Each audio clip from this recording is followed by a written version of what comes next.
հարցը վերաբերվում է Կորեայի ձոր կոչվող տարածքին, որտեղից պարբերաբար ես որպես ավականու անդամ քաղաքացիներից եւ վերջի նկարը ստացել եմ այսօր, որ այդ նկարում, որը կարող եմ ցույց տալ ձեզ հետո, ֆիքսված է 3 բեռնատար, որ աղբ են թափում այդտեղ։ Վերջի շրջանում հիշում եմ նաև, որ բավական մեծ ծավալի մաքրման աշխատանքներ արեցինք, բայց շարունակում է այս հարցը մնալ եւ իրապես սա լուրջ խնդիր է դառնում, որովհետեւ եթե մենք չենք կարողանալու կամ համապատասխան մարմինները չեն կարողանալու կանխել այս ապօրինի գործունեությունները, ապա նաև անիմաստ է դառնում այդ տարածքի մաքրելը եւ ուզում էի հասկանալ եւ հարցնել, արդյոք չկա մեկ այլ տարբերակ ոստիկանության հետ համագործակցելու արդյունքում ավելի արդյունավետ միջոց, որպեսզի կանխենք այս ամեն ինչը, որովհետեւ սա իսկապես արհամարանք է եւ իմ համար հանցագործությունն է այս շարունակական բնույթակրում,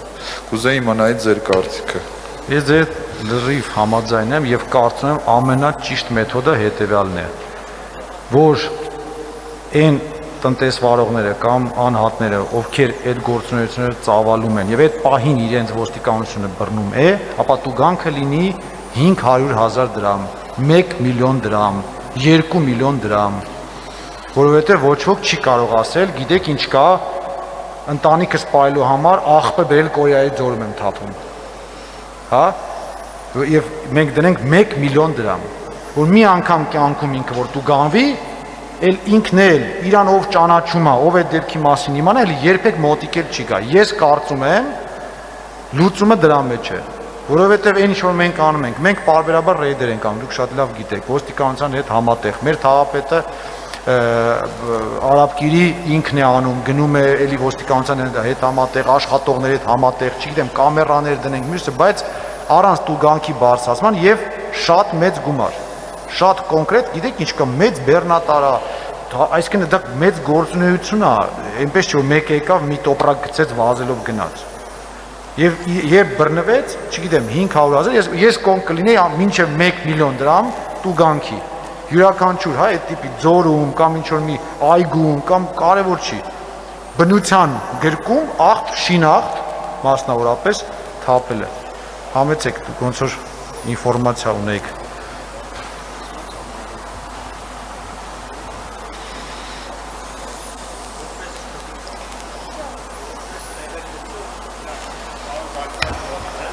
Համեցեք ինձ։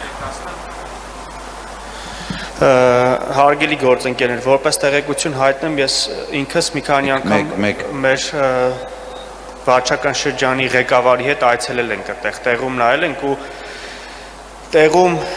շատ դժվար կլինի իրականացնել այդ process-ը, այսինքն հետևել աղբը թափողներին, քանի որ պետքա 24 ժամյա հսկողություն, եթե մենք ուզում ենք, որ այդտեղ աղբ չթափեն, քանի որ երբ որ մեքենան աղբը բարձած, այդտեղ ով անցնում է, մենք չենք կարող իրեն ասել, որ դու բերում ես այդտեղ թափելու, ինքն ասում է անցնում եմ, կամ հենց թափելու պահին, եթե չֆիքսենք, չնկարենք ֆոտոներով եւ այլն, էլի հնարավոր չի, որովհետեւ ինքը թափել վերջացրել, արդեն գնում է։ Դրա համար ես համամիտ եմ, կարելի է շատ մեծ տուգանքներ կիրառել, որը որ որոշ չափով կզսպի եւ խնդրել նաեւ ոստիկանությանը մուտքի ու ելքի կողմերը կարելի է դա ճանապարհը մի տեղից մտնում, մյուսից դուրս է գալիս, այլ տեղեր շատ չկա թեքվելու, ուղղակի եթե հնարավոր լինի տեղ կամերաներ տեղադրել ու ֆիքսենք այն մեքենաները, որոնք որ բեռով մտան ու առանց բեռ դուրս եկան, նշանակում է իրանք այդտեղ աղբ են թափել, իրանք կարելի է տուգանել։ Շատ շնորհակալ եմ, եկեք այսպես անենք, պարոն Սարգսյան, եկեք մեր վարչությանը հանձնարարենք տրանսպորտի, մի հատ մեր ՃՕ-ի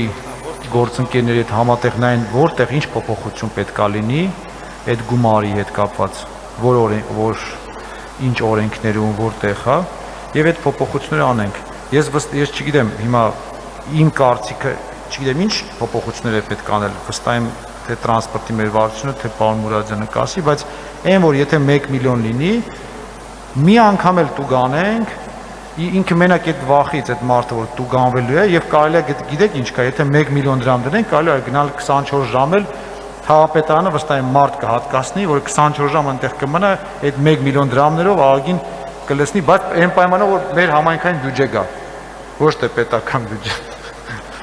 Եթե պետական բյուջեա գնալու, ուրեմն պետական մարմիններից թող նայեն։ Համեցեք, պարոն Սարգսյան։ Պարոն քաղաքապետ, շատ հաճախ կլինեն դեպքեր, ես կարծում եմ, որ մարդիկ իրենց անունով սեփականություն չեն ունենա, այսինքն մենք 1 միլիոն դրամով կտուգ անենք չեն կարող ստանալ։ Ես կարծում եմ պարզապես այդ ավտոմեքենան պետք է իրավական առումով երևի իրավաբաններ ավելի ճիշտ կասեն, այդ ավտոմեքենան դիտարկվի որպես հանցագործության գործիք, ավտոմեքենան արգրավի եւ դատական նիստ տեղ ունենա, որտեղ որ մինչեւ դատարանի կողմից որոշում կայացնել այդ ավտոմեքենան կմնա հատուկ պահպանվող վայրում, կարծում եմ դա ավելի մեծ պատիժ կլինի։ Բայց 1 միլիոնը այսպես թե այնպես։ Չէ, 1 միլիոնը կարա լինի, հա, բայց այդ ընթացքում էլ կարան չաշխատեն, էլի, ու տնտեսվարան նույնպես կվախենան, որ իրենց շինարարությունում կամ իրենց տնտեսական գործունեությունը իրականացնելիս, բացի նրանից, որ կտուգանվեն, իրենց ավտոմեքենան կարող է ամիսներով եւ դատական համակարգում տեսնում ենք, որ գործեր կան, որ տարիներով են տևում, այդ տարիներով կար այդ որպես հանցագործության գործիք հատուկ պահպանման վայրում ինչ որ կանգնած լինի, էլի։ Կարծում եմ դա նույնպես զսպող ինչ որ գործիք է։ Ես ձեզ հետ համամիտ եմ, պարոն Սարգսյան, բայց վստահ եմ, որ նաև շատ ընկերություններ կան, ի զարմանս ինձ, որ հենց կառուցապատողներ են։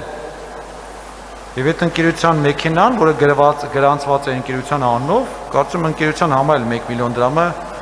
փոքր թիվ չի, այնուամենայնիվ 1, 2, 3, հա, արդեն իրանք էլ կզսպեն։ Հենց այդտեղ ես գիտեմ մի քանի ընկերությունների անուններ, չեմ ուզում հիմա տամ,